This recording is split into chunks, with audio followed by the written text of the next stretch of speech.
Alkitab setahun hari ke-233 dari Mazmur 101. Aku hendak menyanyikan kasih setia dan hukum. Aku hendak bermazmur bagimu ya Tuhan. Aku hendak memperhatikan hidup yang tidak bercela. Bilakah engkau datang kepadaku? Aku hendak hidup dalam ketulusan hatiku di dalam rumahku. Tiada kutaruh di depan mataku perkara dursila. Perbuatan murtad aku benci, itu tak akan melekat padaku. Hati yang bengkok akan menjauh daripadaku. Kejahatan aku tidak mau tahu. Orang yang sembunyi-sembunyi mengumpat temannya, dia akan kubinasakan. Orang yang sombong dan tinggi hati aku tidak suka. Mataku tertuju kepada orang-orang yang setiawan di negeri, supaya mereka diam bersama-sama dengan aku. Orang yang hidup dengan cara yang tak bercela akan melayani aku. Orang yang melakukan tipu daya tidak akan diam di dalam rumahku. Orang yang berbicara dusta tidak akan tegak di depan mataku. Setiap pagi akan kubinasakan semua orang fasik di negeri. Akan kulenyapkan dari kota Tuhan semua orang yang melakukan kejahatan. 1 Korintus 10, 1 Korintus 14 ayat 20 hingga 40. Saudara-saudara, janganlah sama seperti anak-anak dalam pemikiranmu. Jadilah anak-anak dalam kejahatan, tetapi orang dewasa dalam pemikiranmu.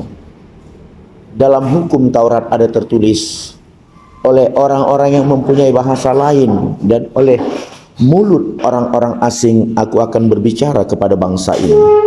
Namun demikian mereka tidak akan mendengarkan aku, firman Tuhan. Karena itu karunia bahasa roh adalah tanda, bukan untuk orang yang beriman, tetapi untuk orang yang tidak beriman.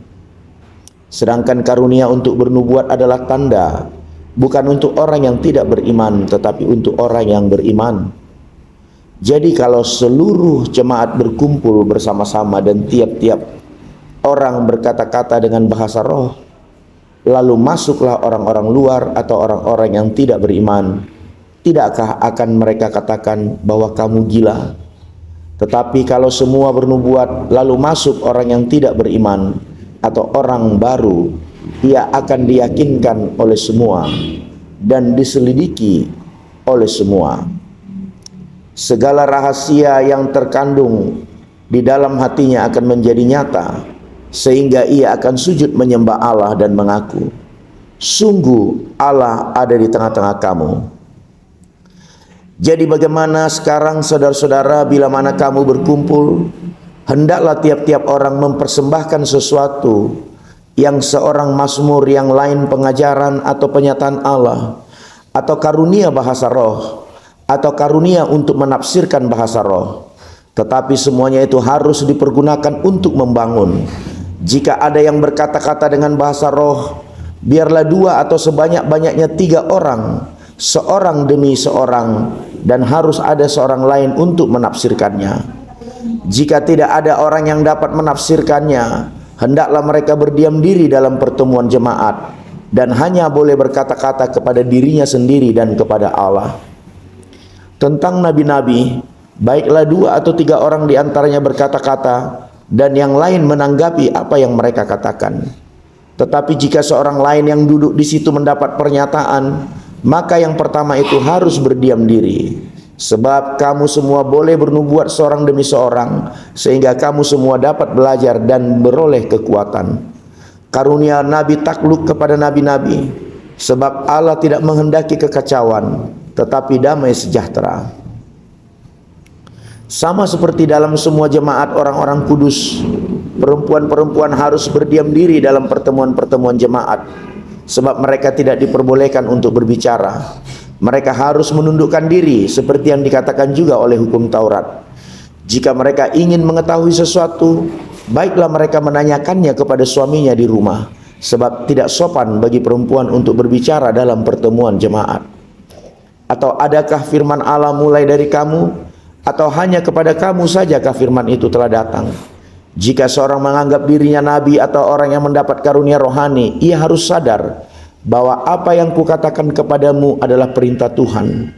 Tetapi jika ia tidak mengindahkannya, janganlah kamu mengindahkan dia. Karena itu, saudara-saudaraku, usahakanlah dirimu untuk memperoleh karunia untuk bernubuat, dan janganlah melarang orang yang berkata-kata dengan bahasa roh, tetapi segala sesuatu harus berlangsung dengan sopan dan teratur.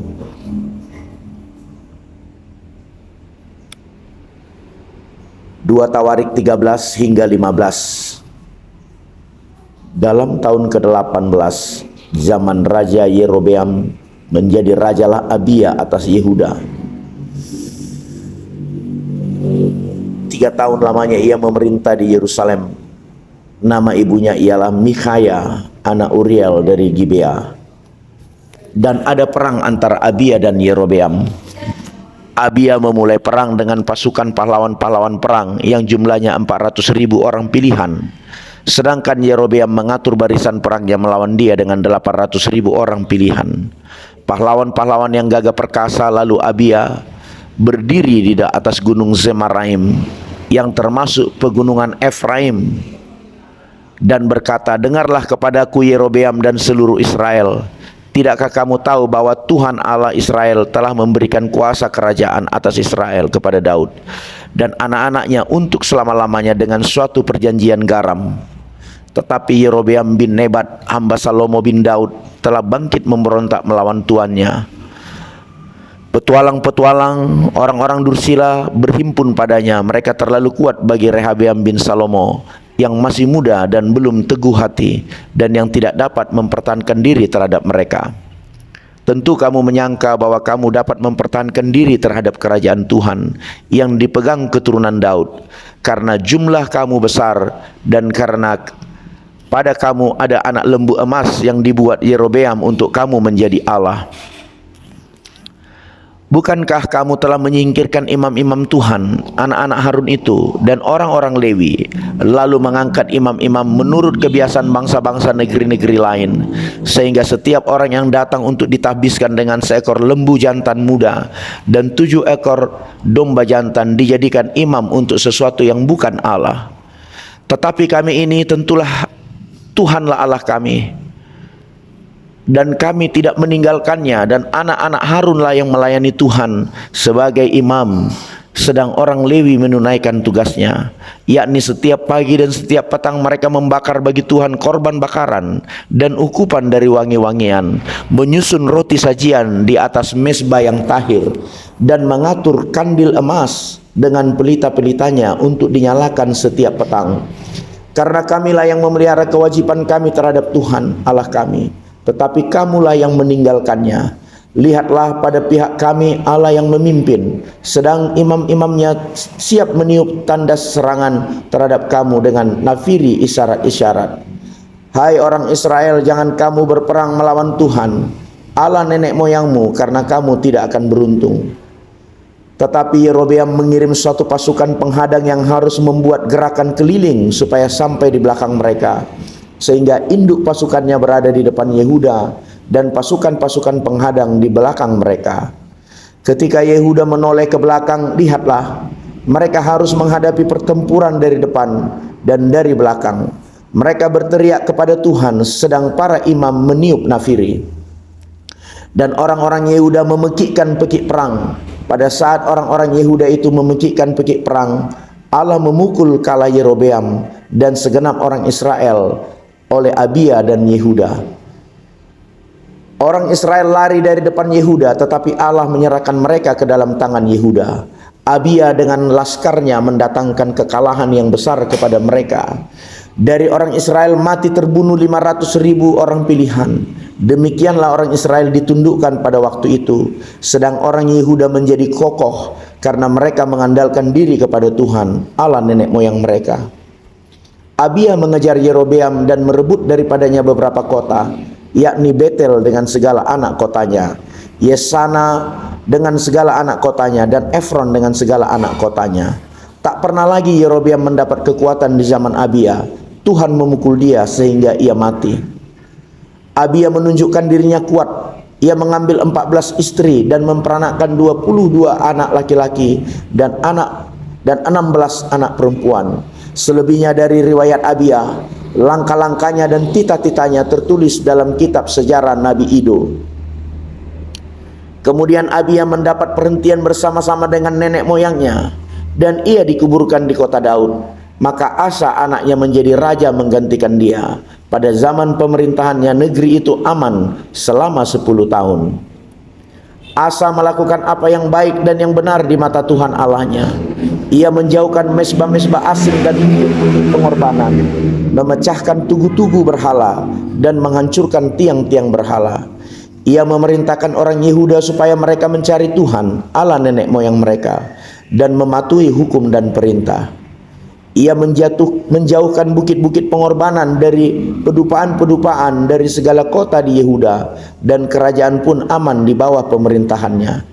Karena negeri itu aman dan tidak ada yang memeranginya di tahun-tahun itu, ia dapat membangun kota-kota benteng di Yehuda. Tuhan telah mengaruniakan keamanan kepadanya. Katanya kepada orang Yehuda, marilah kita memperkuat kota-kota ini dan mengelilinginya dengan tembok beserta menara-menaranya, pintu-pintunya dan palang-palangnya. Negeri ini masih dalam tangan kita, karena kita mencari Tuhan Allah kita, dan Ia mencari kita serta mengaruniakan keamanan kepada kita di segala penjuru. Maka mereka melaksanakan pembangunan itu dengan berhasil. Pasukan-pasukan Asa yang dari Yehuda jumlahnya 300.000 orang yang membawa perisai besar dan tombak, dan yang dari Benyamin jumlahnya 280.000 orang yang membawa perisai kecil sebagai pemanah. Mereka semua pahlawan-pahlawan yang gagah perkasa. Zera orang Ethiopia itu berperang melawan mereka dengan tentara sebanyak 1.000.000 orang dan 300 kepala kereta. Ia sampai ke Maresa, lalu Asa maju menghadapinya.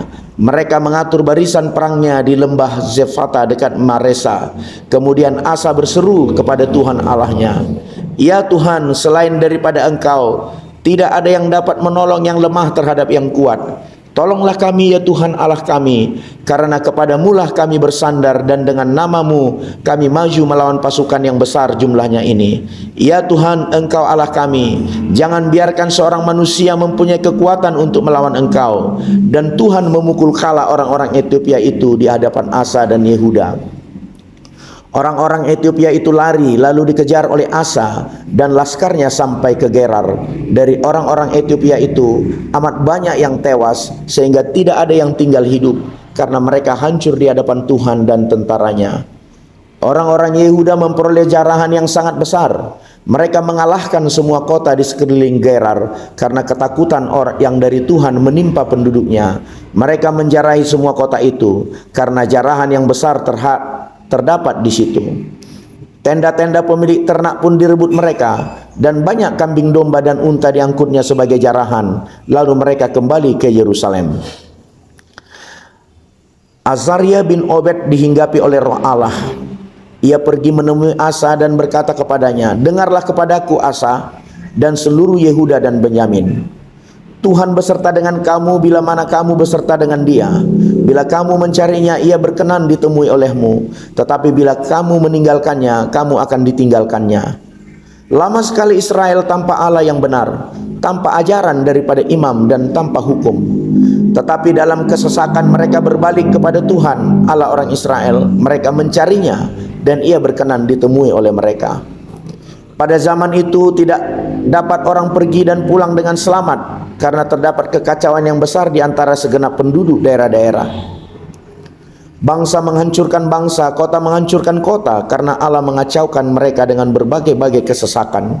Tetapi kamu ini kuatkanlah hatimu, jangan lemah semangatmu, karena ada upah bagi usahamu."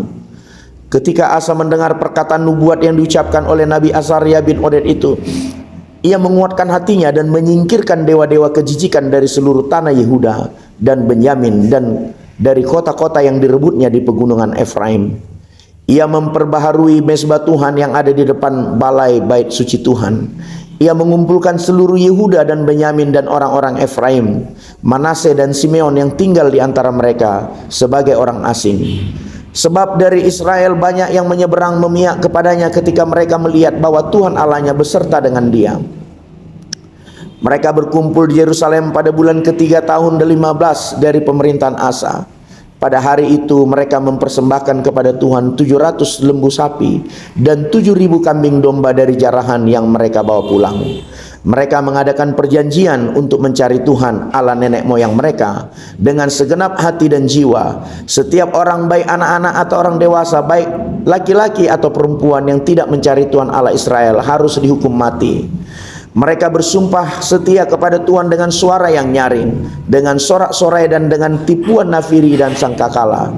Seluruh Yehuda bersukaria atas sumpah itu, karena dengan segenap hati mereka bersumpah setia dan dengan kehendak yang bulat mereka mencari Tuhan. Tuhan berkenan ditemui oleh mereka dan mengaruniakan keamanan kepada mereka di segala penjuru.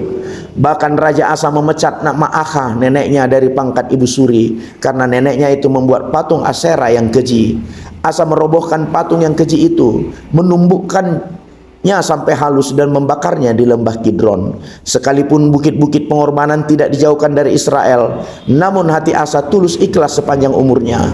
Ia membawa persembahan-persembahan kudus ayahnya dan persembahan-persembahan kudusnya sendiri ke rumah Allah, yakni emas dan perak serta barang-barang lain. Tidak ada perang sampai pada tahun ke-35 pemerintahan Asa. Amin.